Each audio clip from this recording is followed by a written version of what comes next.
এই বাবা বেজির গাছটা লগে রেখে শত্রু ক্ষতি করতে পারতো না।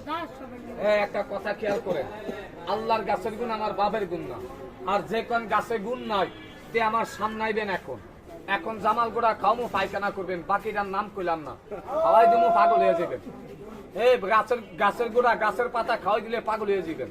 আল্লাহর কোরআন সত্য, গাছ সত্য, খেলা দেখেন। বেজির গাছটার নাম শোনেন, আদি গায় মা কালনাক, আদি গায় বাইরা, বেঈমানদের ছাড়বি না, ভালো মানুষের ক্ষতি করবি না। এই যে একটা সাপ জবানে কথা কইবেন, আমি বুঝছি আপনারা পাইলে কি লাড়ি দিয়ে পিডিয়ে মারতেন না?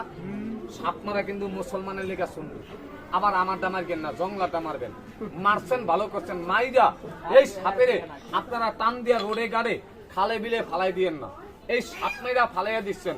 আচ্ছা, এই সাপের বিষটা আপনারা কি কেউ মারতে পারেন বাবা? এই সাপের বিষটা কই যায়? 3 থেকে 4 দিন পরে সাপের বিষটা বাতাসে লগে ঘুরে পচা গন্ধর লগে নাক দিয়া লাঞ্চে ঢুকে 2টা গজবির হয়। 1 নাম্বারটা হচ্ছে হাঁপানি, টানকাশ, শ্বাসকষ্ট, পেটে ব্যথা, মাজা কোমরটা ধরা। দাদা ভাই একটু ফোন বাই করলে পরে বাইক উড়ে